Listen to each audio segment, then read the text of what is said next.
Single father adopted two poor little twins. At school, they were called up to solve a math problem as a joke.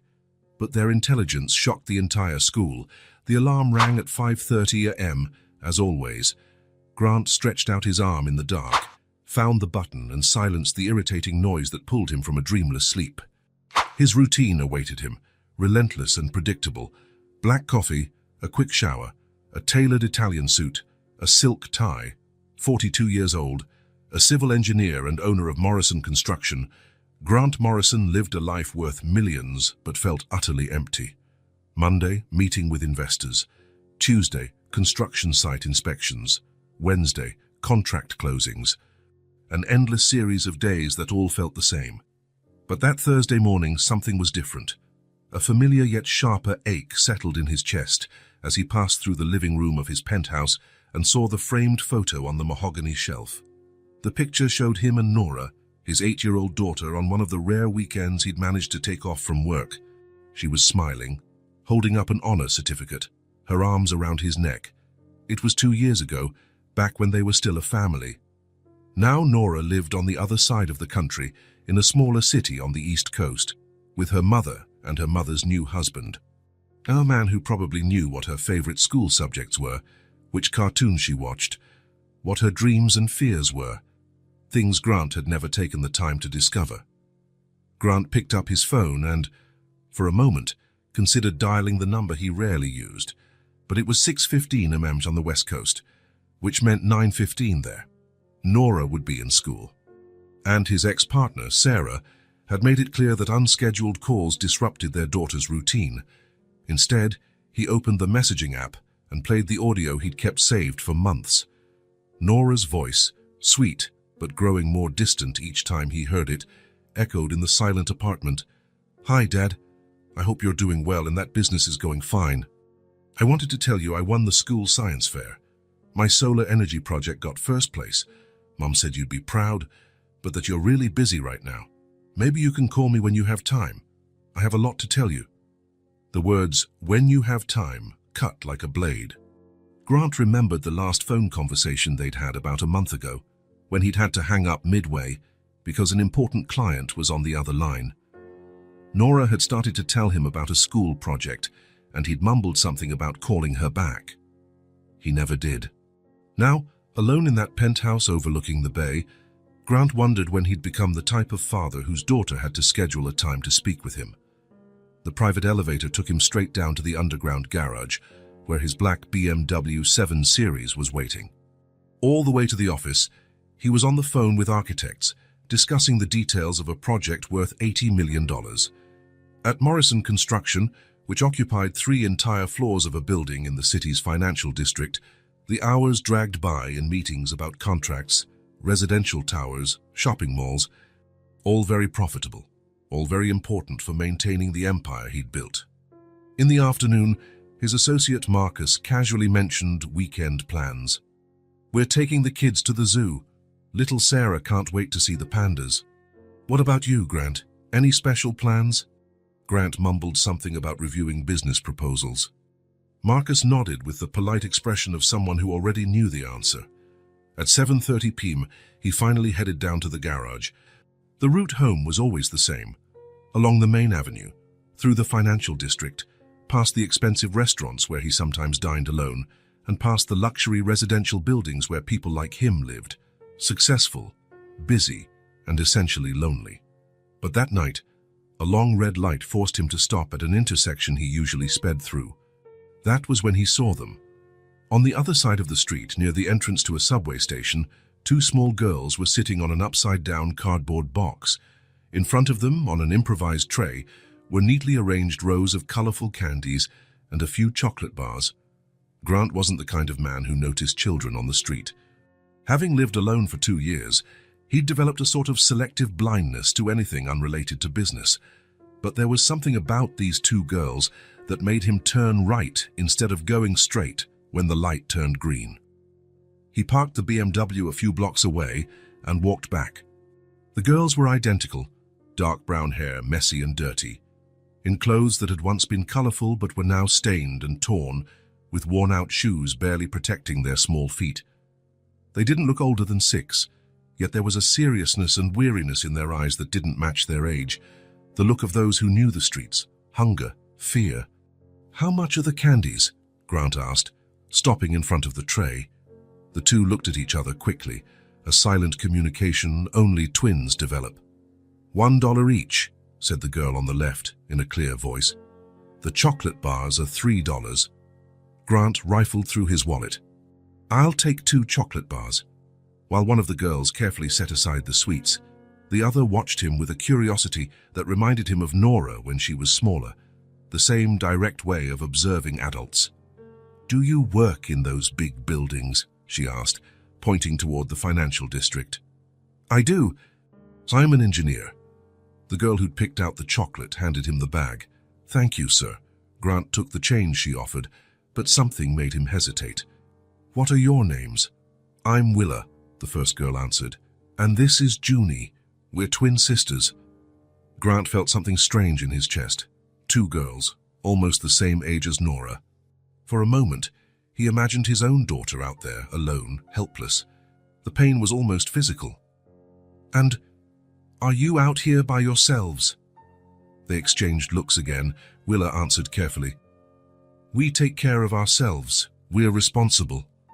There was a defensiveness in the reply that made Grant regret the question. He nodded and walked away, but couldn't resist looking back. They were already reorganizing their tray with care. In his car, Grant ate one of the chocolate bars. He couldn't get the meeting with the girls out of his head. The way they looked out for each other, how Willa automatically spoke for both. It reminded him of how Nora used to hide behind him when she was shy. Back in the penthouse, he tried to focus on financial reports, but his thoughts kept returning to those 2 girls. Where did they sleep? Who took care of them? The image of those 2 children merged with memories of Nora, of when she was little and would wait for him at the door when he got home from work. The next morning, Grant left the office early. He told his secretary he had an external meeting, but in truth he drove to the spot where he'd found the girls. They were there in the same position, but this time the tray had small handmade paper flowers. "Did you make these flowers?" he asked, approaching them. "Junie made them," Willa replied proudly. "She's really good with her hands." Junie smiled shyly, a smile that lit up her small, dirty face. It was the same kind of timid grin Nora had when Grant praised her drawings. "How much do they cost?" $5 each. Grant bought 3 flowers and gave them a generous tip. "They're very pretty." "Do you have any kids?" Willa asked suddenly. The question caught him off guard. "I have a daughter, but she lives very far away." "Do you miss her?" Junie asked in a childlike frankness. Grant felt a tightness in his chest. A lot. Every day. He looked at the 2 girls and, for a moment, saw Nora in them. "What about you? Do you miss anyone?" "We miss someone too," Willa said quietly. "Who?" "Our mom." The silence that followed was heavy. Where is she now?" Junie was the one who replied. "She died. She got really sick and couldn't get better." There was something in the way Junie said it, so simple, so devastatingly honest, that reminded him of how Nora had spoken when she was younger. "Who's taking care of you now?" "We take care of ourselves," Willa answered with determination. But Grant noticed the dirt under her tiny fingernails. "We sleep wherever we can find a safe spot." "Where do you sleep?" Junie pointed vaguely to a nearby alley. "Sometimes under the bridge, sometimes in the park.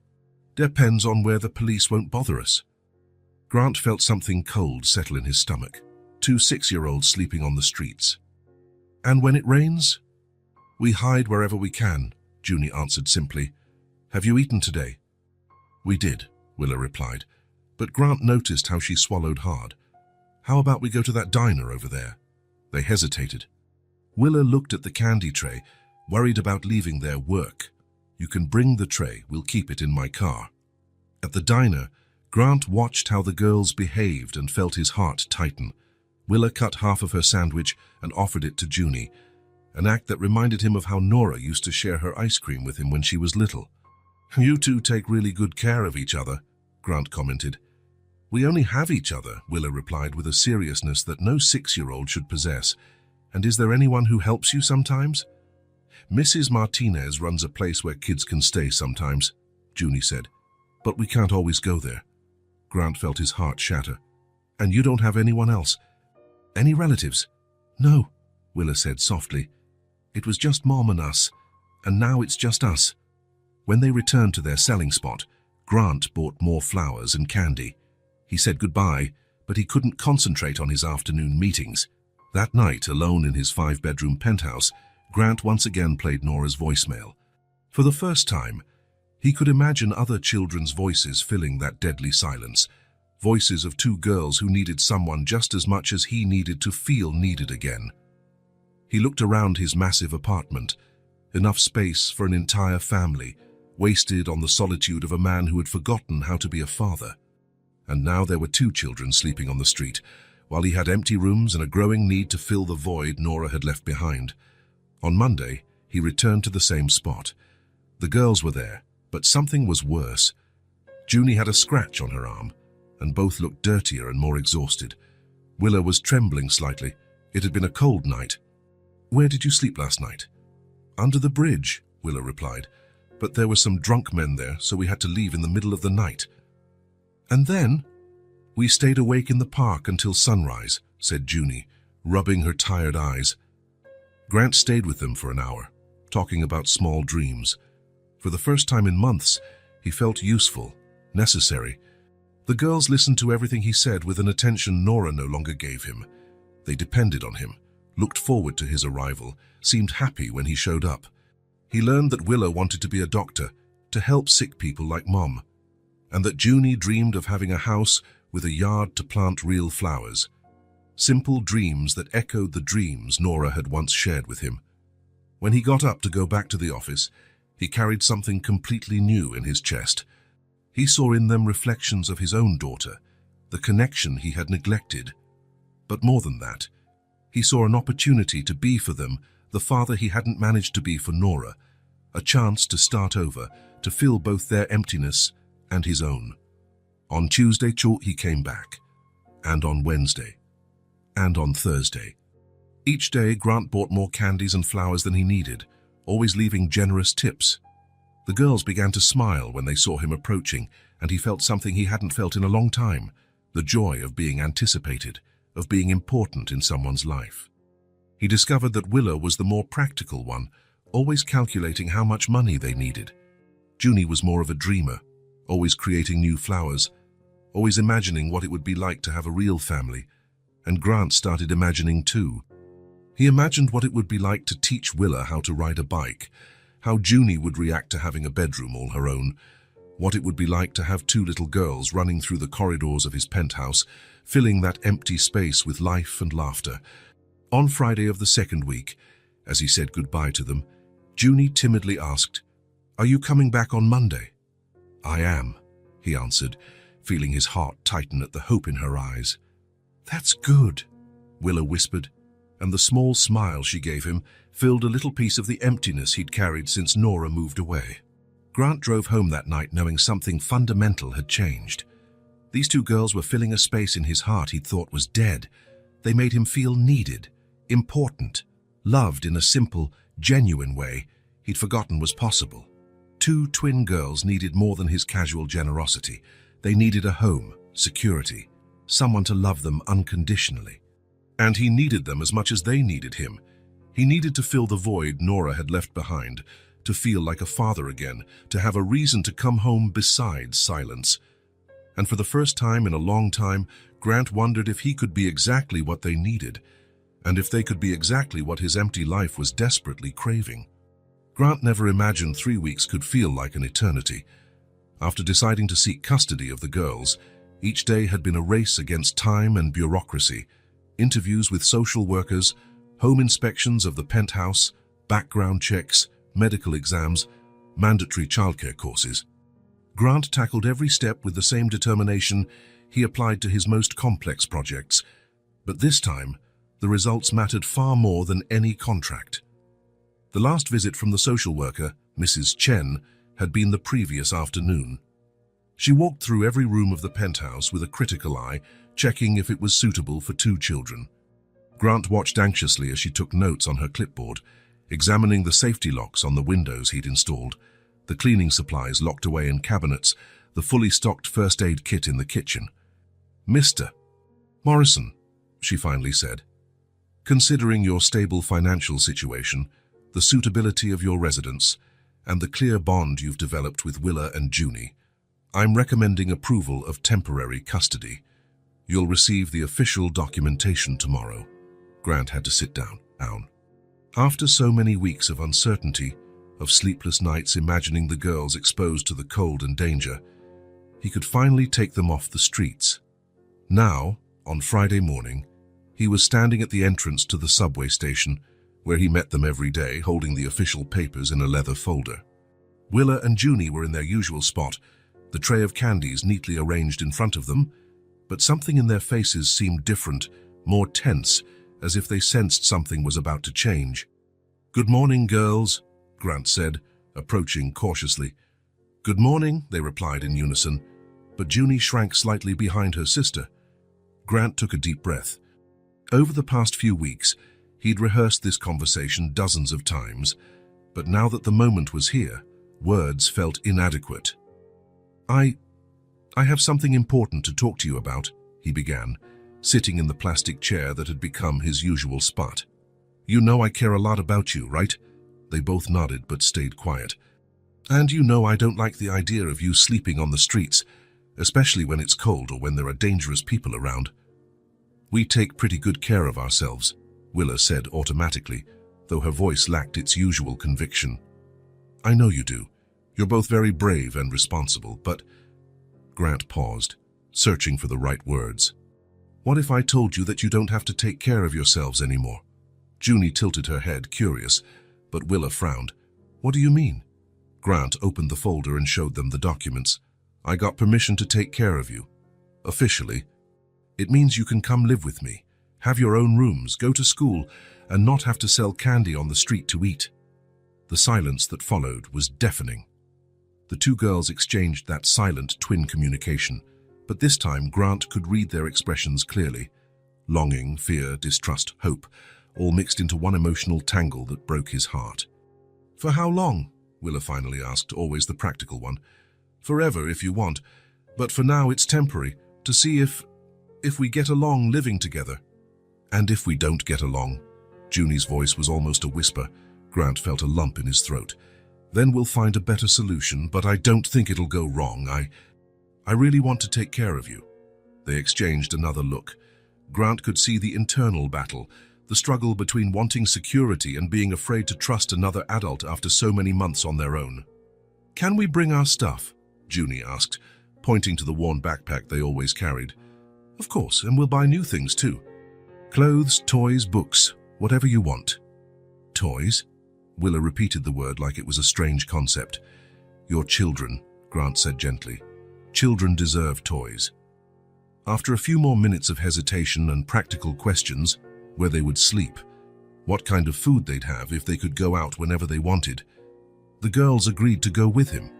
Grant put their candy tray in the BMW's trunk, helped them settle into the back seat. They refused to be separated, insisting on sitting together, and drove toward the penthouse. During the ride, he watched in the rearview mirror as they looked out the window with a mix of fascination and apprehension. When they pulled into the building's parking area, Junie murmured something about the building being very tall, and Willa asked if normal people were allowed to live in places like that.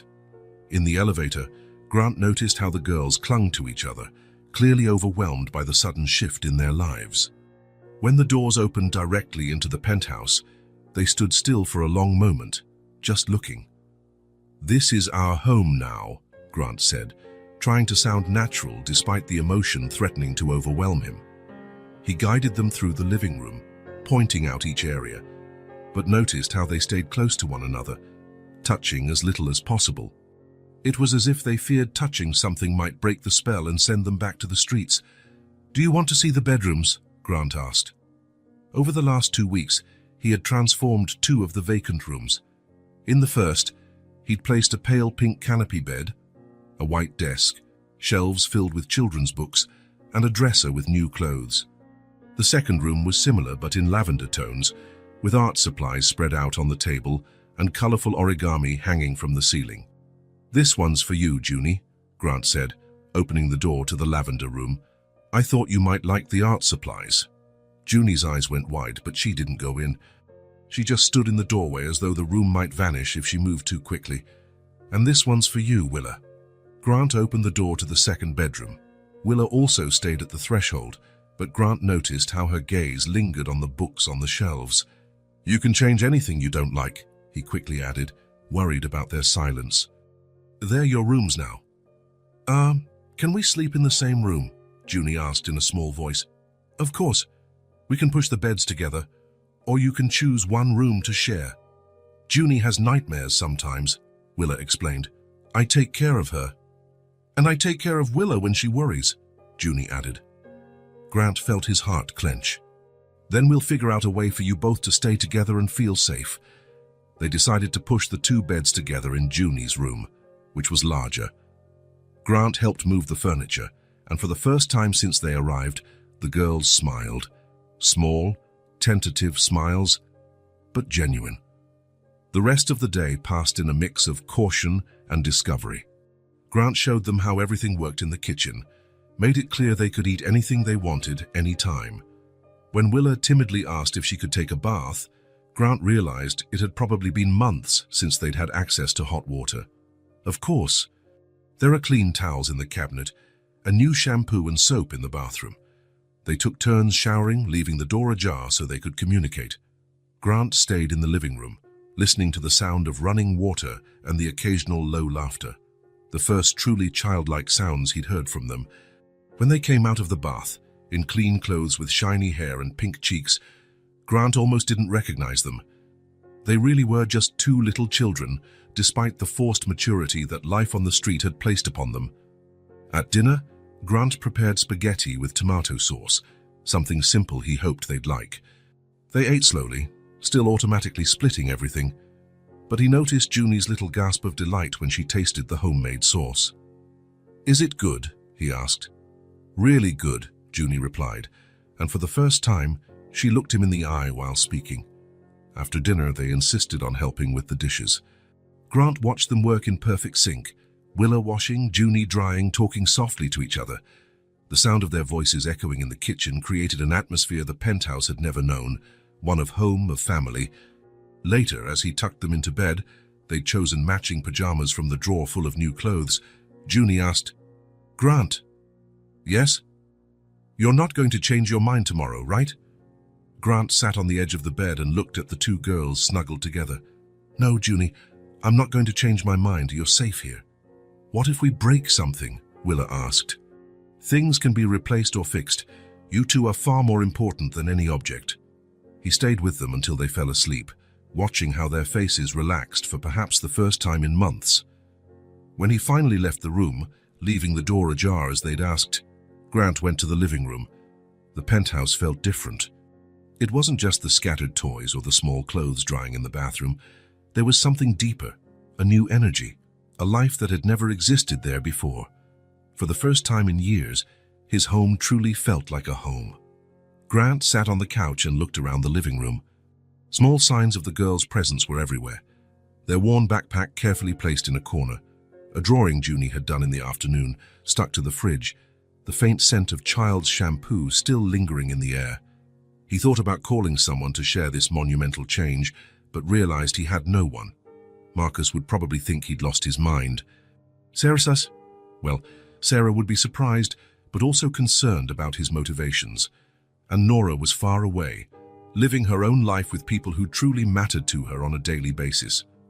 No, this moment was just for him and the girls. It was about building something new without needing external validation. Grant got up and quietly walked to the door of the girls' room. They were sleeping soundly, Willa's arm protectively draped over Junie, both with more peaceful expressions than he'd ever seen. For the first time in months, they didn't need to sleep with one eye open, fearful of danger. He stood there for a few minutes, watching their gentle breathing, listening to the occasional little sighs. It was a sound his home had never known, the sound of children sleeping safely. Grant closed the door gently and went back to the living room, where he sat on the couch once more. The silence was unlike any he'd experienced before. It wasn't empty or oppressive. It was filled with possibilities, with hope, with a responsibility that both scared him and completed him. For the first time in a long while, the silence wasn't empty. It was filled with possibilities, second chances, the beginning of a family forming. Grant smiled into the darkness and headed to his own bedroom, knowing that tomorrow would be the first day of a completely new life for all of them. Grant had carefully researched before choosing Westbrook Academy. The private school had a stellar reputation, modern facilities, and a rigorous academic curriculum he believed would be perfect for two smart girls like Willa and Junie. What he hadn't considered was how the children from established families would receive two girls whose background was so different from theirs. On Monday morning, 3 weeks after the girls moved into the penthouse, Grant accompanied them to school. They wore new uniforms, navy blue blazers, pleated skirts, and shiny black shoes. But there was still a visible tension in their shoulders, a caution he'd hoped would disappear with time. "You'll be fine," he said, kneeling to their eye level in front of the school gate. "If you need anything at all, just ask someone to call me, okay?" Willa nodded, always the calmer of the two, but Grant noticed how she gripped Junie's hand a bit tighter. "What if nobody wants to play with us?" Junie asked, her voice carrying a worry that broke Grant's heart.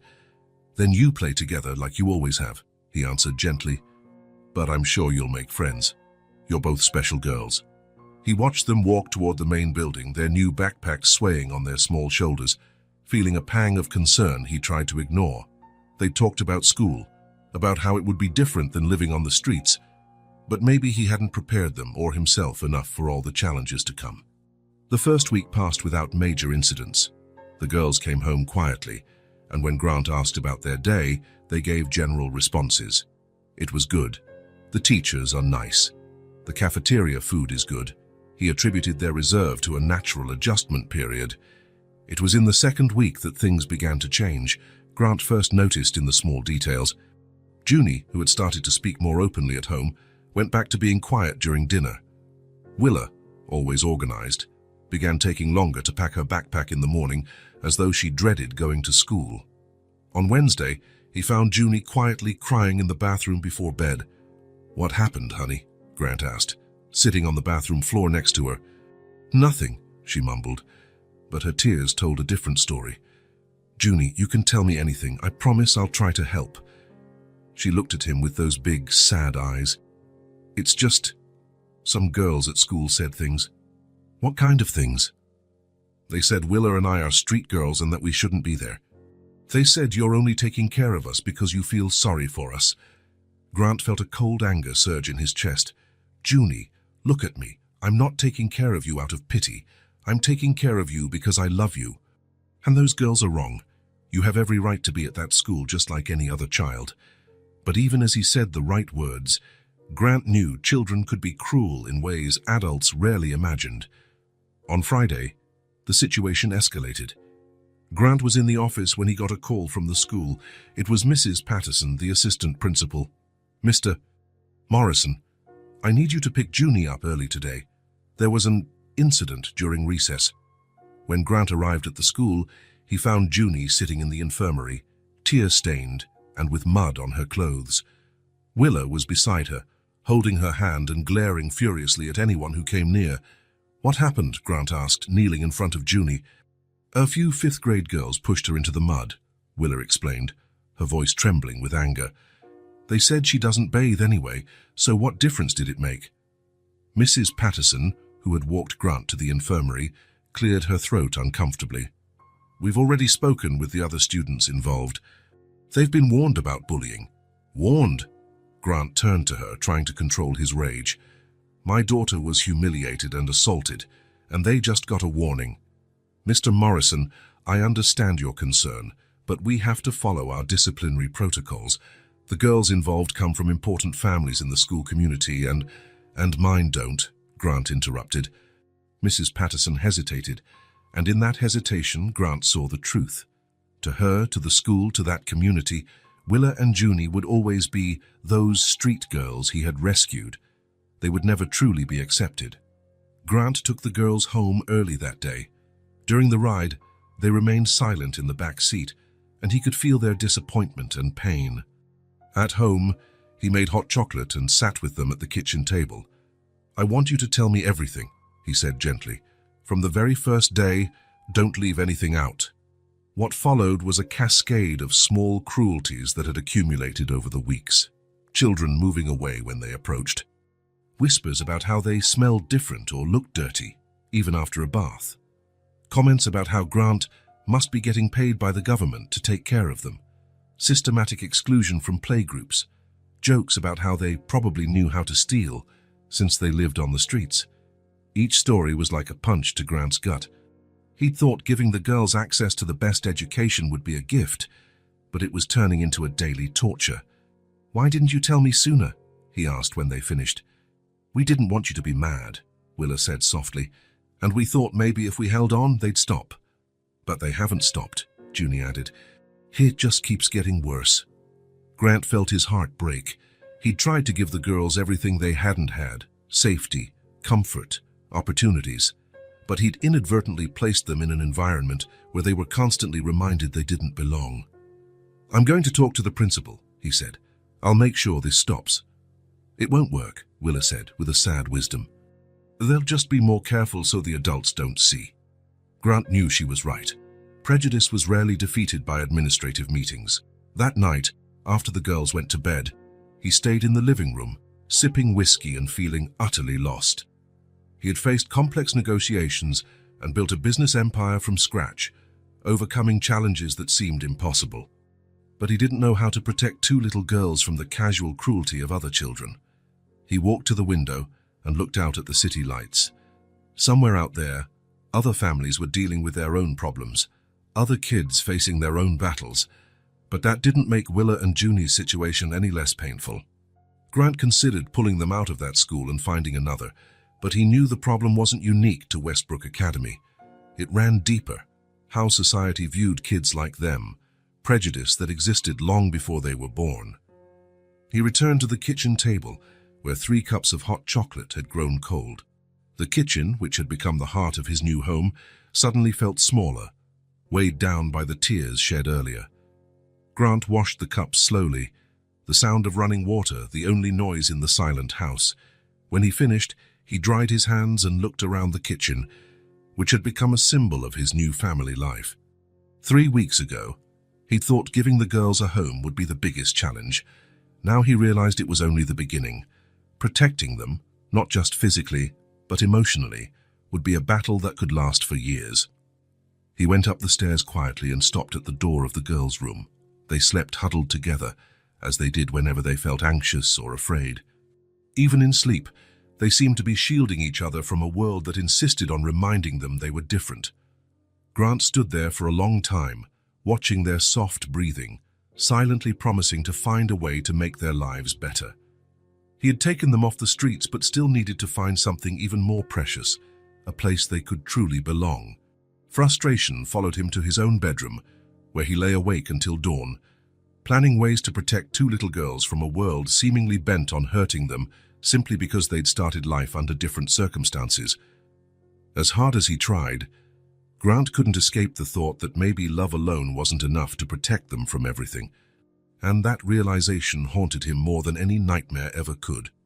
The Westbrook Academy 3rd grade classroom was immersed in the typical lull of a Tuesday afternoon. Ms. Carver, a middle-aged woman with graying hair pinned loosely and glasses always hanging from a chain, observed her students with the patience of someone who had dedicated 25 years to teaching. Willa and Junie sat at their usual desks, 2 rows back by the window, always together if possible. In the weeks following the recess incident, they had become even more invisible, only speaking when called upon, avoiding any situation that might draw unwanted attention. "All right, children," Mrs. Carver said, lightly tapping the whiteboard marker on the desk. "Today we're going to do something different in our math class." She turned to the whiteboard and began writing a sequence of numbers and operations. The class watched with mild interest. Math was usually predictable, with simple addition and subtraction problems suited for 8-year-olds. But what Mrs. Carver wrote made several children frown in confusion. 84 12 is Ax 15, 84 12, x15 plus 144, 32, 144, 32. Fouch. This is a problem normally shown to older students, the teacher explained, turning to face the class. But I believe you're all more capable than you think. Who would like to try solving it? The room stayed silent. Some children exchanged confused looks. Tommy Peterson, usually the first to volunteer, was clearly lost. Madison Wright, the daughter of one of the city's prominent bankers, stared at the board as if the numbers were Egyptian hieroglyphs. "No one wants to try?" Miss Carver asked kindly. "Remember, there's no problem with making mistakes. It's important to attempt." Then a small hand hesitantly rose at the back of the classroom. Willa had raised her hand, but when everyone's eyes turned to her, Grant could see her determination falter. Junie whispered something encouraging and raised her own hand as well. "Willa and Junie," Mrs. Carver said, genuinely surprised. "You'd like to try?" Some kids immediately began whispering among themselves. Grant, who had been asked to the school for a meeting about the girls' adjustment progress, was sitting discreetly at the back of the room when it all happened. "They don't even know how to do simple subtraction," Madison said loudly to her friend Sarah. "How will they solve that?" "Want to bet they'll just copy each other?" Tommy added, eliciting muffled giggles from a few others. "Ms. Carver clapped her hands once, silencing the class. "Quiet, please. Willa and Junie, come up to the board." The two girls stood slowly. Grant could see the tension in their small shoulders, how they supported each other simply by being side by side. When they reached the board, Miss Carver handed each a marker. "You can work together or separately, whichever you prefer," said the teacher. Willa took the marker and looked at the problem. For a moment that seemed to last forever. She just stood there, and Grant feared she might give up under the weight of the class's mocking stares. Then something shifted. Willa straightened, as if a switch had been flipped in her mind, and started writing. First, she put each part of the equation in parentheses, breaking it into smaller chunks. 84, 12, was 7. The class was silent now, watching with growing curiosity. 7, x 15, 105. While Willa worked on the first part, Junie began the second part of the equation, 144, 112, 32, 9, 12, 9, 3. They worked in perfect sync, as if they could read each other's thoughts. Willa wrote the result of the first part, Junie wrote the second, and then together they completed 105 plus 3 or 108. When they finished, they turned to face the class. The silence was total. Even the usual whisperers had nothing to say. Ms. Carver checked the calculations, her expression changing from surprise to admiration. "Perfect," she said, genuine emotion in her voice. "Absolutely perfect. Not only is the answer correct, but the method you used, breaking the equation into smaller parts, is exactly what I'd expect from much older students." The teacher turned to the rest of the class. "Children, what Willa and Junie just showed us is not only mathematical knowledge, but advanced logical thinking. They understood that a complex problem can be solved by dividing it into more manageable pieces." Grant felt his throat tighten. He had always suspected the girls were special, but seeing them there, mastering a concept clearly beyond the class level, was a revelation. "Where did you learn to do that?" Mrs. Carver asked kindly. Willa and Junie exchanged glances. Junie answered in a low but clear voice, "Our mum taught us to break big problems into small pieces. She said anything hard gets easier if you know how to divide it right." "Your mother was very wise," Miss Carver said warmly. "And you two are very smart." For the first time since arriving at Westbrook Academy, the expressions on the other kids' faces weren't mocking or dismissive. They were genuinely surprised, and in some cases, reluctantly respectful. When Willa and Junie returned to their desks, the atmosphere in the room had changed slightly. The whispered conversations were no longer about the street girls, but about how they'd just solved a problem no one else could even start. Mrs. Carver continued the lesson, but Grant noticed how she sometimes directed more challenging questions at Willa and Junie, and how they answered with growing confidence each time. When class ended, Grant saw something he hadn't before.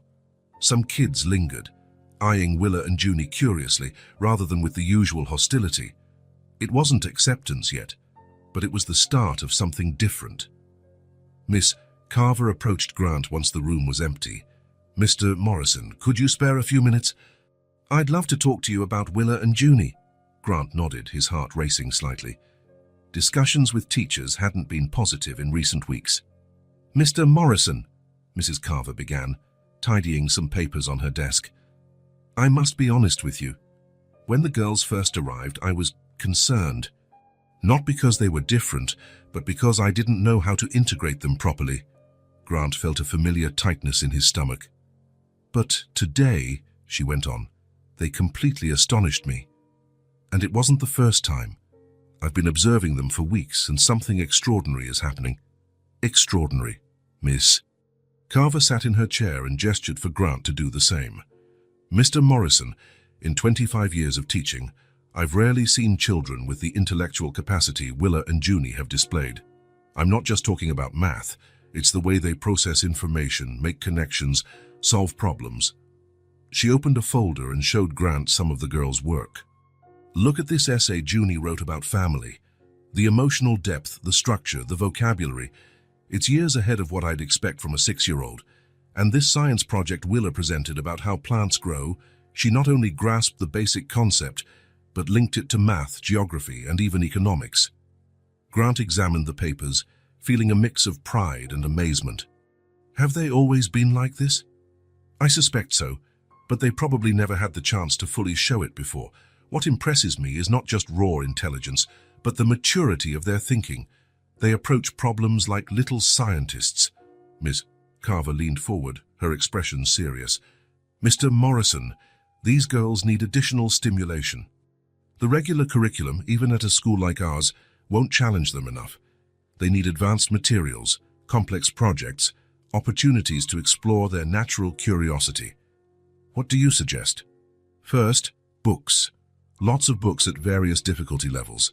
Not just children's books, but material that challenges them intellectually. Second, consider extracurricular activities that foster critical thinking. Chess, science clubs, maybe even introductory programming." Grant mentally noted all of it. "Most importantly," Ms. Carver added, "keep talking to them about complex ideas.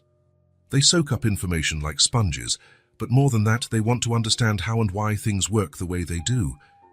Do you think they might be considered gifted?" Ms. Carver paused for a moment. "Mr. Morrison, I can't make an official diagnosis, but based on what I've observed, I'd say it's very likely. I strongly recommend you seek a proper psychopedagogical evaluation, not to label them, but to better understand how to support their development." Grant felt something stir within him, a mix of pride, responsibility, and something deeper. "Ms. Carver, may I ask, after what happened today, how do you think the other children will react?" The teacher smiled for the first time in their conversation. "Children respect competence. Mr. Morrison, it may take time, but what happened today planted a seed." For the first time, the other kids saw Willa and Junie not as different in a negative way, but as capable of doing something they themselves cannot. "Do you think that'll make a difference?" "I believe so. It won't solve everything overnight, but it's a start. Respect is often the first step toward acceptance." When Grant left the school that afternoon, his mind buzzed with everything Mrs. Carver had told him. He drove on autopilot, processing the implications of what he'd just discovered. The girls he'd taken in out of compassion weren't just vulnerable children who needed care. They were extraordinary minds that needed intellectual nurturing. What had started as an act of charity had become something far more significant. At home, while Willa and Junie did their homework at the kitchen table, Grant watched them with new eyes. They worked with a focus and efficiency he had attributed to the forced maturity of life on the streets, but now he realized it was something else, an indicator of minds that processed information differently, more effectively. That night, after the girls went to sleep, Grant stayed in his office, researching everything about gifted children, advanced educational programs, and ways to nurture exceptional talents. Around midnight, he leaned back in his chair. One realization had crystallized in his mind. What started as an emotional decision to help 2 homeless kids had become something much larger. He wasn't just raising 2 little girls. He was shaping two futures that could be extraordinary. It was a responsibility that both terrified and inspired him in equal measure. Grant opened a drawer and pulled out a folder he'd been avoiding for weeks. The papers to begin the process of permanent adoption. He'd hesitated because temporary custody felt less final, less daunting. But now, after what he'd seen and heard, Grant understood this was no longer a temporary experiment. Willa and Junie weren't just two kids he was helping, they were his daughters, in every meaningful sense. He grabbed a pen and began filling out the forms. Each signature, each completed section, was a commitment not only to their present, but to a future he now knew was limitless in potential. Outside, the city slept, but Grant worked until dawn, finalizing on paper what his heart already knew, that these two extraordinary girls were his family, and he would do everything in his power to give them not just love and safety, but all the opportunities their brilliant minds deserved. What began out of compassion had become the most important project of his life. Change didn't happen overnight, but Grant could feel it in the air like the promise of rain on a summer afternoon. First, there were the looks. Where before there'd been disdain or indifference, now there was guarded curiosity. The children at Westbrook Academy watched Willa and Junie with a different kind of attention, as if they were finally seeing them for who they really were, instead of what they imagined. In the second week after the math incident, Grant noticed that the girls came home with slightly less tense expressions. Still cautious, still reserved, but there was something new in their posture, a hint of confidence. "How was school today?" he asked on a Wednesday, as they took off their coats by the door. "It was different," Willa said, choosing her words carefully. "Different how?" "Tommy Peterson asked me if I could help him with his math homework," Junie said, sounding surprised. "He's never talked to me before except to, well, be mean." Grant felt a spark of hope. "Did you help him?" "Yes, and he said thanks." Junie sounded amazed, as if basic politeness from Tommy was unexpected. "That's a start," Grant said, trying not to show how much that small victory meant to him. On Friday, the shift was more obvious. Grant was picking the girls up from school when he saw something that made his heart surge with emotion. Willa was sitting on a bench in the courtyard, patiently explaining a math problem to 3 classmates gathered around her like she was a miniature teacher. Not far away, Junie was showing Sarah Chen how to fold a complex origami design, her small hands deftly shaping the paper with an artist's precision. Sarah, the same girl who'd whispered cruel remarks weeks before, now watched Junie with genuine fascination. "Mr. Morrison?" Grant turned to see Miss Carver approaching with a smile. "They're integrating well," the teacher noted, following his gaze to where the girls were. "It's impressive how things can change when children realize they have something to learn from each other." "They seem happier," Grant said, watching Junie laugh as Sarah managed a particularly tricky fold. "And more confident. Yesterday," Willa raised her hand to answer a science question that left half the class scratching their heads, and when she explained it, she was so clear that even I learned something new. Grant smiled. "They've always been special. They just needed a chance to show it. Well, now they have that chance. And the other kids are starting to see it too." That afternoon at dinner, the girls were more talkative than Grant had seen them in weeks. "Madison invited me to sit at her table at lunch," Junie said, mixing her mashed potatoes. "She said I make the prettiest origami she's ever seen." "And Marcus Williams asked if I want to join the chess club," Willa added. "He said if I'm good at math, I might be good at chess too." Grant put his fork down. "Do you want to join the chess club?" "I want to try," Willa said, with a timidity Grant rarely saw in her. "Do you think I can?" "Honey, you can do anything you want. If you want to learn chess, we'll get a board so we can practice at home too." Willa's eyes lit up in a way that made Grant's heart race. Really? Really? In the following weeks, invitations multiplied. Invitations to lunch together, to play at recess, to collaborate on group projects. The girls, who for so long had been outcasts in the class, suddenly found themselves at the center of a growing social network. Grant watched this transformation with a mixture of pride and relief. When they came home now, they talked about friends, about plans for the next day, about invitations to birthday parties. Normal conversations from normal kids, and that was all he'd ever wanted for them. But one Tuesday night, 3 weeks after the math incident, something happened that changed everything for Grant. He was in the kitchen making dinner when he heard a minor argument in the living room. It wasn't serious, just the kind of everyday dispute between siblings about which TV show to watch. "Junie, it's my turn to pick." "But you picked yesterday." "No, you picked yesterday." Grant smiled to himself, ready to step in if needed, when he heard Junie say, "Fine, let's ask Dad which one of us picked yesterday." The world stopped. He froze in the kitchen, wooden spoon suspended mid-air, the sauce bubbling in the pan forgotten. They had said, "Dad," not Grant, not Mr. Grant. "Dad, Dad," Willa yelled from the living room. "Do you remember who picked the show last night?" Grant tried to respond but found he couldn't speak. His throat had closed up completely, and his eyes burned with tears he fought to hold back. "Dad?" Junie appeared in the kitchen doorway, frowning with concern. "Are you okay?" Grant cleared his throat, trying to regain composure. "I'm great, sweetheart. You can figure it out between yourselves, okay?" But Junie now knew him well enough to notice something was wrong. "You're crying," she said, stepping closer. "I'm not crying," Grant lied, even as a tear slipped down his cheek. Willa appeared in the kitchen too, and the two girls stood on either side of him, looking up with worry. "Did we do something wrong?" Willa asked, her voice small and anxious.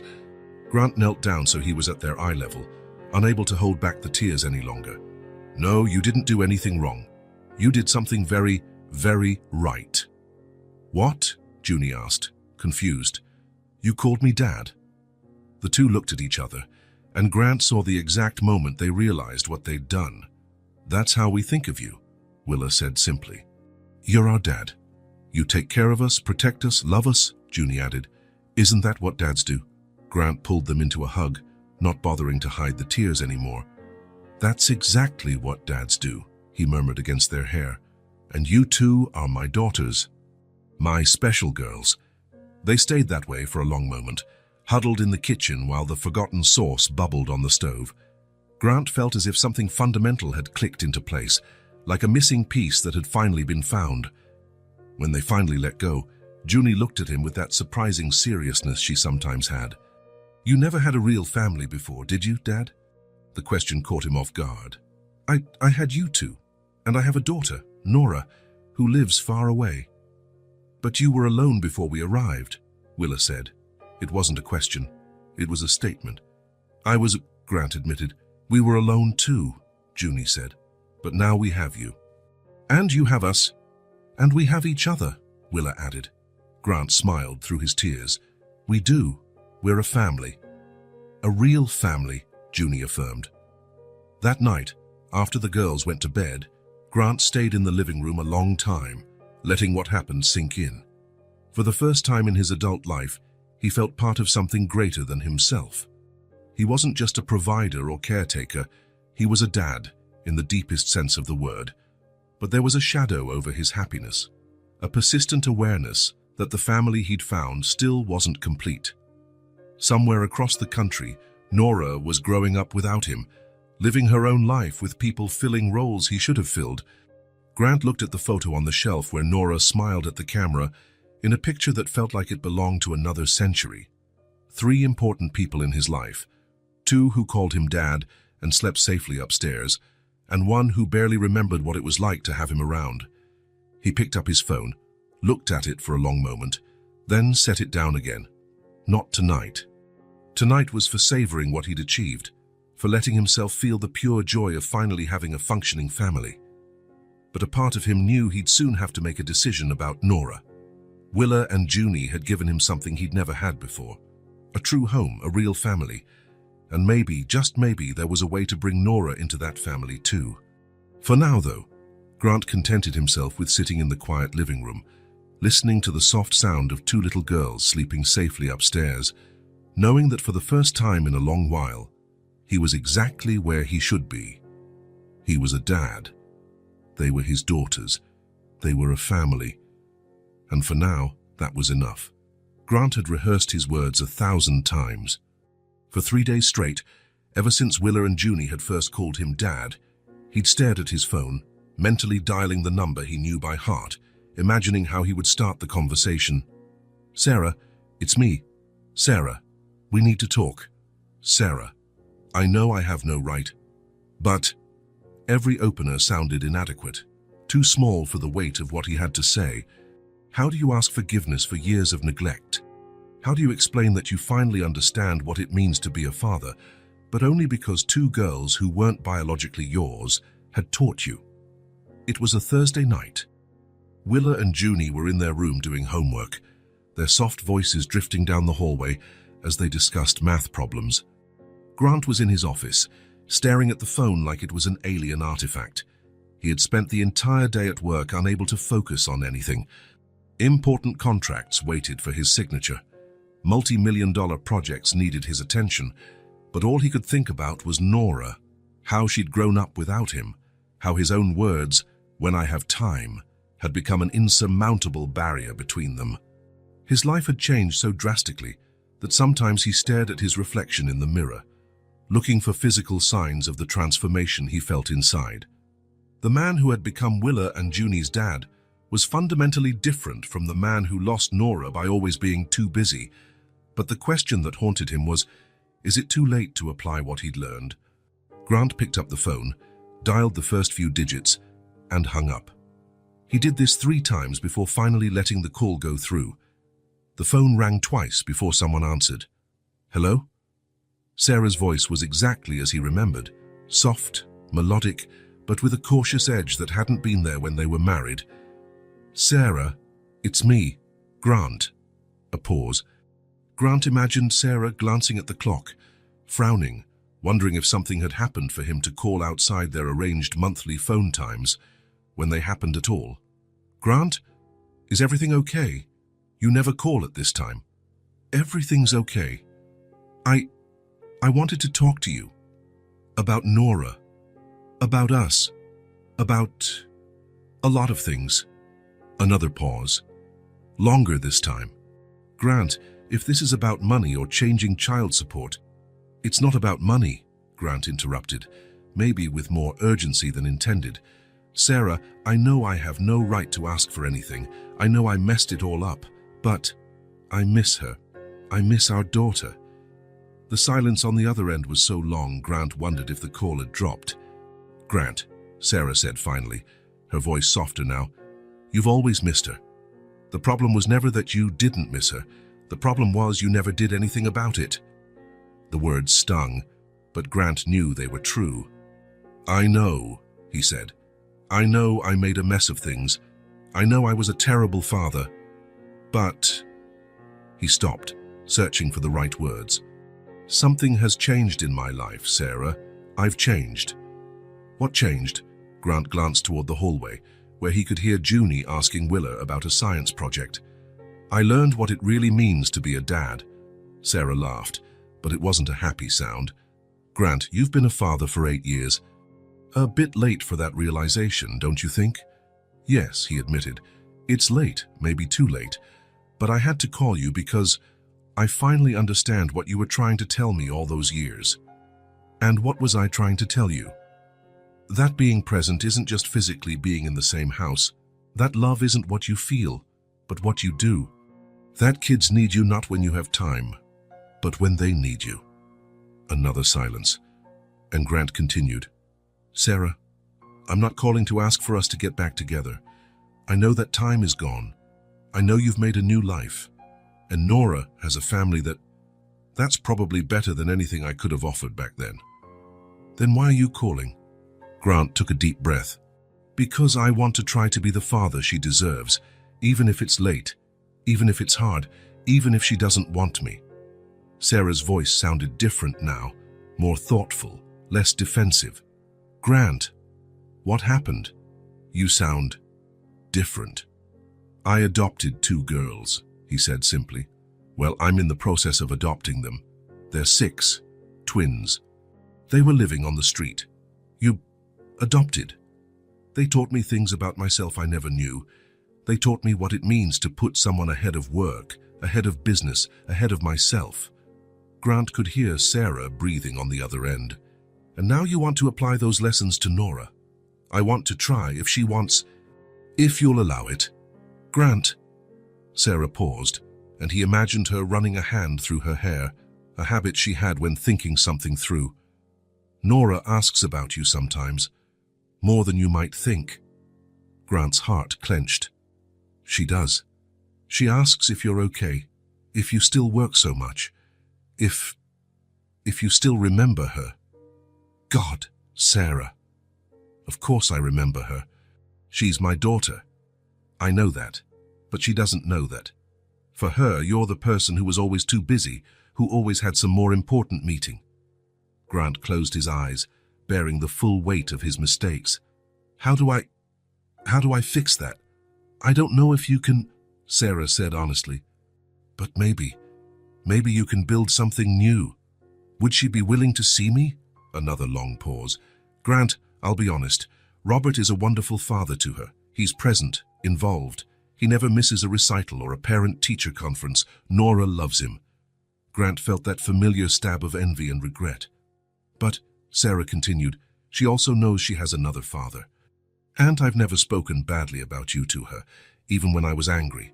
So yes, I think she'd like to see you." "Really? Really? In fact," Sarah hesitated, "I'll be there next week for a work conference.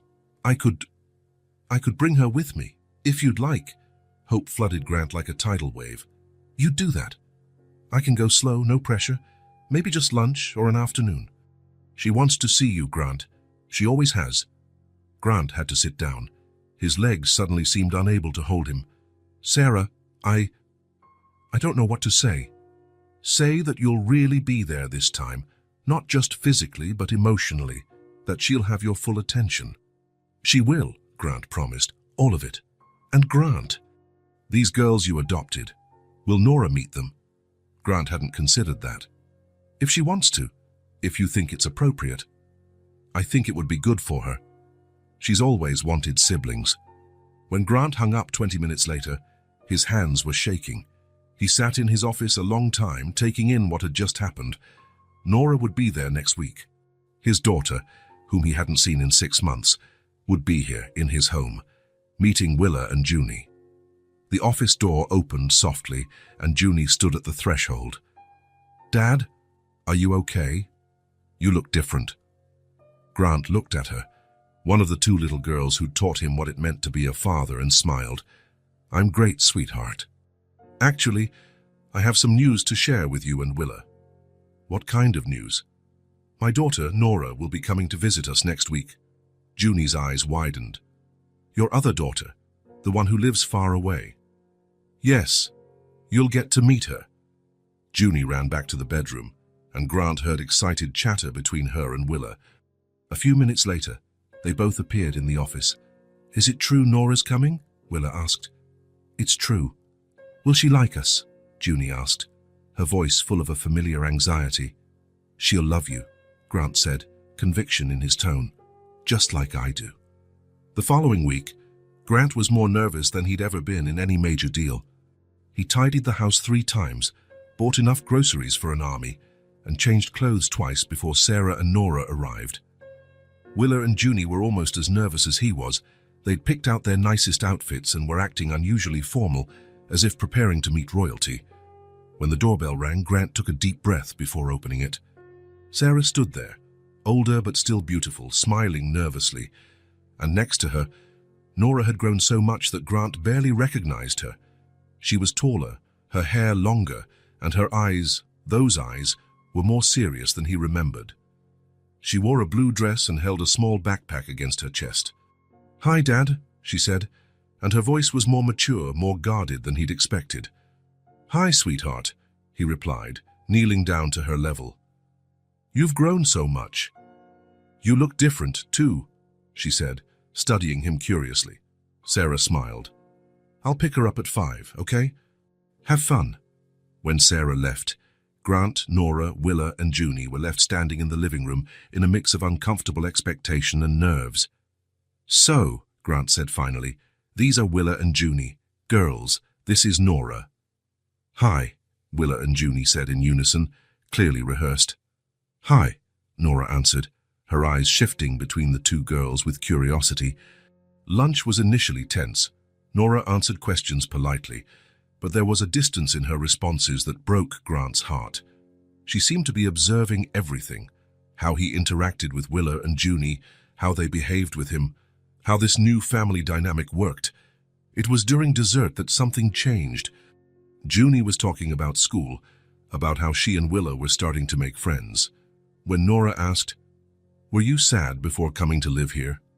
the question caught everyone off guard. Willa and Junie exchanged looks. "Sometimes," Willa admitted, "we felt alone." "I feel alone sometimes," Nora said softly, "even though I have a family." Grant felt his heart splinter. "Why, sweetie?" Nora looked at him with those serious eyes. "Because I always wanted a dad who wanted to be with me, not just see me once in a while." Grant didn't know what to say. How do you tell a child you didn't know how to be a father until you learned from other children? "Nora," he finally said, "I always wanted to be with you. I didn't know how. And now you do." Grant looked at Willa and Junie, who were quietly watching the conversation. "I'm learning," he answered honestly. "Every day." The rest of the afternoon went more smoothly. Nora gradually relaxed, laughing at Junie's jokes, impressed by Willa's intelligence, joining board games with growing enthusiasm. When Sarah returned to pick her up, Nora was sitting at the kitchen table, drawing. "What are you drawing?" Grant asked, sitting beside her. "Our family," she said simply. Grant looked at the picture. It showed 4 stick figures, 1 tall man and 3 girls of slightly different heights, all holding hands, all smiling. "It's beautiful," said Grant, his voice catching. Nora glanced at him, then at Willa and Junie, who were washing the dessert dishes, and back at her drawing. "We're not that yet," she said, pointing at the picture. "But we could be, couldn't we?" Grant felt tears threaten. He took the drawing as if it were the most precious artifact in the world. "Yes, sweetheart. If you want, and we can be." When Sarah and Nora left, Grant stood in the living room holding the drawing. Willa and Junie sat on the couch next to him. "She seems nice," Junie said. "She's really smart," Willa added. "And she draws well." "She likes you," Grant said. "I could tell." "Do you think she'd want to be our sister?" Junie asked hesitantly. Grant looked at the drawing again, 4 stick figures representing a family that didn't yet exist but could. "I think so," he said. "I think we all want the same thing." "What's that?" Willa asked. Grant put his arms around both girls, still holding Nora's drawing. A real family. All together. That night, Grant placed Nora's drawing on the fridge alongside Willa and Junie's schoolwork. A small gesture, but it symbolized something bigger. Space being made. A door left open for a possibility that suddenly felt within reach. He knew it would be hard, that there would be obstacles, difficult conversations, moments of doubt. But for the first time since Nora was born, Grant felt he truly understood what it meant to fight for a family, and he was ready to fight. The penthouse garden had never been used for serious conversations. Grant had hired landscapers to create a green space on the rooftop terrace, but it had always been more about status than function. The plants were well maintained by a service crew. The wrought iron chairs stayed pristine under an elegant pergola, but until a few weeks ago, the area rarely saw human life. Now, with Willa and Junie running between the plants and Nora cautiously exploring every corner of the terrace during her second visit, the rooftop finally had a purpose.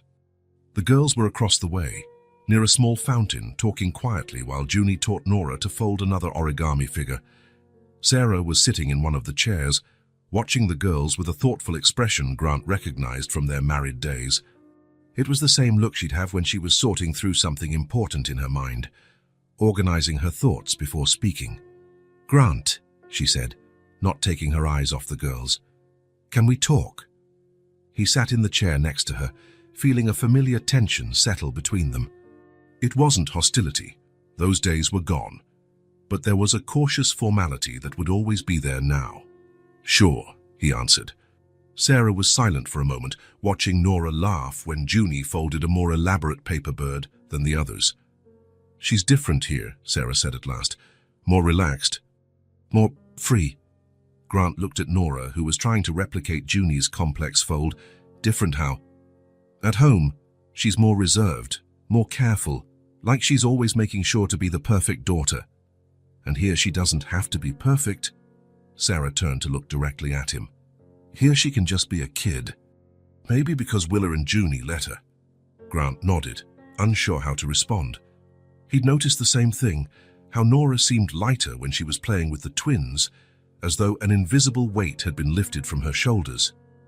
Grant, Sarah said, her voice more serious now, I need to tell you a few things. Things I should have said a long time ago. He braced himself for what was coming. Conversations with Sarah always felt like minefields, full of unresolved hurts and accusations he knew he deserved. Our relationship didn't work out, she began, because you were arrogant and lived for your job. The words stung, but Grant didn't protest. He expected them.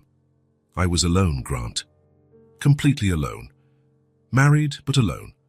Nora was growing up, and I was basically raising her by myself. You were physically there sometimes, but never really there. Grant lowered his head, studying his own hands. Everything Sarah said was true, and he knew it. When you missed her recitals, or forgot about a school meeting, or took business calls during dinner, you always had an excuse. There was always something more important happening. Sarah, let me finish, she said firmly. When I got the chance to start over, I left.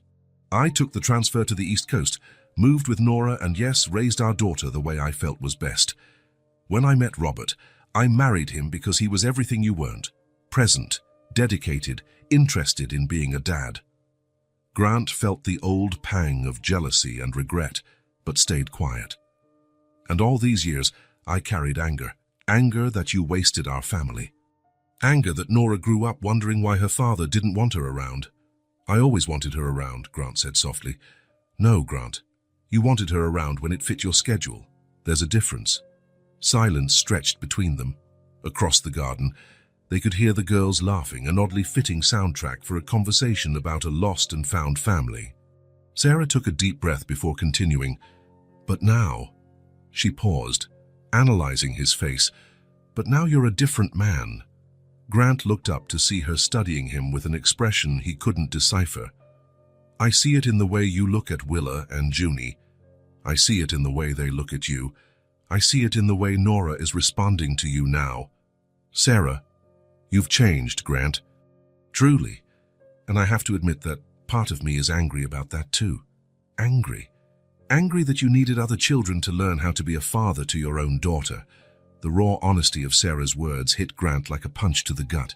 But, she continued, another part of me is relieved. Because maybe now Nora can have the dad she's always deserved. Grant didn't know what to say. All the excuses and justifications he'd formed over the years seemed hollow before Sarah's brutal honesty. I don't know how to fix what I ruined, he said at last. You can't fix it, Sarah replied. The past is the past. Nora grew up without you in a way that can't be undone. But you can build something new. How? By being there. For real. Not when it's convenient, not when there's nothing more important going on, but when she needs you, even when it's hard, even when it clashes with your plans. Grant looked at Nora, holding a slightly crooked origami but smiling as if it were a masterpiece. Does she want that? He asked. After everything. She's a child, Grant. Children want love from their parents, even when the parents don't deserve it. She's always wanted you. The question is, are you really ready for her? Grant stayed silent for a long moment, letting everything Sarah had said sink in. For the first time, he fully understood what he had lost.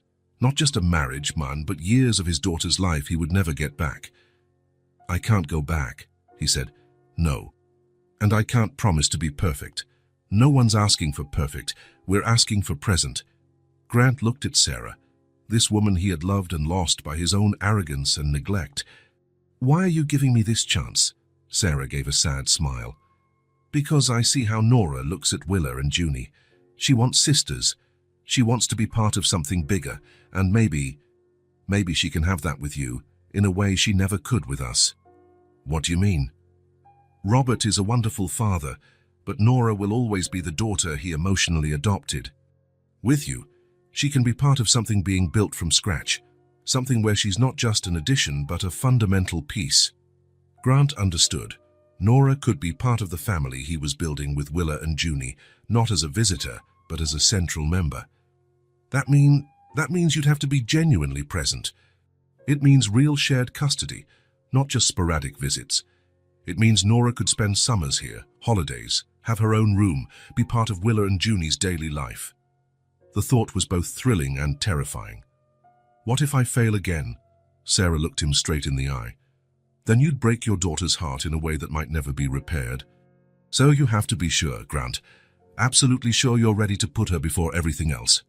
Grant looked at the three girls, now all focused on a collaborative origami project, their heads bent close together, whispering and giggling. For the first time, he realized that rebuilding required more than just acknowledging his mistakes. It required the courage to construct something entirely new on the ruins of what he'd destroyed. And it required the humility to accept he'd need to prove every day that he was worthy of the second chance he was being offered. "I'm ready," he said, and for the first time, he truly believed it. Weekends had taken on a new routine at the penthouse. Every Friday afternoon, Grant drove to the airport to pick up Nora, who arrived on the 4:30 p.m. EOS flight from the East Coast. Willa and Junie always insisted on going with him, standing on tiptoes at the arrivals gate, searching for the familiar figure of their new sister. It was the fourth consecutive weekend Nora was visiting, and Grant could see how each visit made her feel more comfortable. The first time, she was polite but distant. The second, she began to relax. The third, she openly laughed at Junie's jokes and asked genuine questions about Willa's school. Now, watching the three girls at the kitchen table on a Saturday afternoon, Grant felt something special was happening. Nora was leaning over a fourth-grade math book, frowning with concentration. She'd advanced academically at her East Coast school, but some concepts still challenged her. Willa and Junie were on the other side of the table, seemingly doing their own homework. But Grant noticed they kept glancing at Nora with curiosity. "Ugh," Nora sighed, tossing her pencil down. "I can't figure out this long division. It's so confusing." Willa looked up from her science book. "Which part is hard?" "All of it," Nora admitted, frustrated. "At my school, they explain it in a way that doesn't make sense." Junie got up and walked over to Nora, peering over her shoulder at the problem. "Can I see?" Nora hesitated a moment. She was used to being the daughter who had to handle problems alone, but something about Junie's gentle tone made her nod. "Sure." Willa joined them, and Grant watched their three heads bend over the book. "See," Junie said softly, "long division is just breaking the problem into smaller parts, like breaking a big cookie into little pieces. It's like the time we solved that hard problem on the board at school," Willa added. "Remember how we separated the equation into easy bits?" Nora nodded, her full attention on her sisters. "So look," Willa continued, picking up a pencil. "You have 144 divided by 12. Instead of doing it all at once, you ask, how many times does 12 go into 14? "One time," Nora ventured. "That's right," Junie smiled. "And what's left over?" 2. "Perfect. Now you bring down the next digit," Grant observed, fascinated, as Willa and Junie teamed up to teach Nora. There was no condescension in their voices, just genuine patience. They explained each step multiple ways, used different analogies when one didn't work, and celebrated every small breakthrough Nora made. "You two are geniuses," Nora declared when she finally solved the problem on her own, her face bright with a genuine smile. "Seriously, you explain better than my teacher." Willa blushed slightly. We like math. "And we like helping," Junie added. They went back to their seats, but Grant noticed how the atmosphere had shifted. There was a new camaraderie among the three, a bond that hadn't been there before. An hour later, the girls were on the living room floor, each working on different projects. Nora was coloring a geography map, Willa reading an astronomy book, and Junie creating a series of elaborate origami pieces arranged in colorful rows. "Junie," Nora said without looking up from her map. Do you have a green pencil? Mine broke. I do. Sis, can you grab the green pencil from my backpack? The words came out naturally, without conscious thought. Junie was asking Willa to hand over the pencil, but she'd called Nora sis, the word she and Willa had always used for each other. Everyone froze. Grant Amasi, who was pretending to read the newspaper on the sofa, felt his heart pound. Willa looked up from her book, surprised. Junie went still, suddenly aware of what she'd said. And Nora? Nora simply stood, went to Junie's backpack, took the green pencil and handed it to her younger sister. Here you go, she said, smiling. No drama. No big emotional declaration or formal acknowledgement of what had just happened. Nora simply passed the pencil and returned to her spot on the floor as if it were the most natural thing in the world, but Grant saw the small smile on her lips. He saw how Willa relaxed, a visible relief passing across her face. He saw how Junie continued folding her paper, but with a lighter, happier expression. It wasn't just affection, it went deeper than that. It was a bond. It was sisterhood forming. Grant folded the newspaper and watched the three girls working in comfortable silence, each absorbed in her own task, but all connected by something invisible yet tangible. For the first time since Nora started visiting, Grant allowed himself to believe that maybe, just maybe, they really could become the family Nora had drawn weeks before. Three girls and a dad, all smiling, all connected. They weren't there yet, but they were on their way, and that, for now, was enough. Chapter 12. A proposal that changes everything. Grant was reviewing contracts when his secretary announced that Ms. Carver was on the line. It was a Tuesday afternoon, 4 months after Nora had started her regular visits, and he immediately felt concern. Calls from the school during business hours rarely brought good news. Miss Carver? Is everything okay with the girls? Everything's great, Mr. Morrison. The teacher's excited voice came through. In fact, I have some extraordinary news. Could you come to the school today? It's about Willa and Junie. An hour later, Grant was in Mrs. Carver's familiar office, watching her organize papers with barely contained enthusiasm. Mr. Morrison, she began, remember when we talked about Willa and Junie's exceptional potential? Of course. Well, I entered them in the state math competition. It's something I occasionally do with special students. Grant felt both pride and anxiety. And, Mrs. Carver grinned broadly, they didn't just win the state competition, Mr. Morrison, they obliterated it. Their scores were so high the organizers checked them 3 times. Seriously. And now they've been recommended for the national math competition. In 25 years of teaching, I've never had students come close to this level. They have enormous potential. Grant drove home in a fog of excitement. When he arrived, he found the 3 girls at the kitchen table, Willa and Junie doing homework, Nora, on a long weekend break, working on an art project. Girls, he said, trying to contain his excitement. I need to tell you something. They all looked up, curious. Willa, Junie, do you remember that math competition you took part in? Sure, Willa said. It was fun. Well, Ms. Carver called me today. You didn't just win the state competition. You've been invited to the national math competition in Washington, D.C. Silence lasted 3 seconds before the girls exploded in celebration. Willa jumped out of her chair, Junie squealed with delight, and Nora put down her pencils to applaud. The national competition? Willa asked in disbelief. That's amazing, Nora exclaimed. You'll compete with kids from all over the country. Grant shares the news at home. The girls jump for joy. Nora celebrates alongside them. For days, they study, train, dream. The following weeks were a whirlwind of preparation. Grant hired a specialized tutor, bought advanced math books, and turned part of the living room into a study center. Willa and Junie threw themselves into it wholeheartedly, studying together for hours, devising systems to memorize complex formulas. Nora became their unofficial cheerleader, making encouragement cards, preparing snacks during study sessions, and sometimes tackling simpler problems herself. I'm not a genius like you two, she said one evening, but I can be the best big sister in the world. On competition day, Grant was more nervous than the girls themselves. They flew to Washington at D. Willa and Junie's first plane trip, and Grant proudly watched them take it all in with scientific curiosity.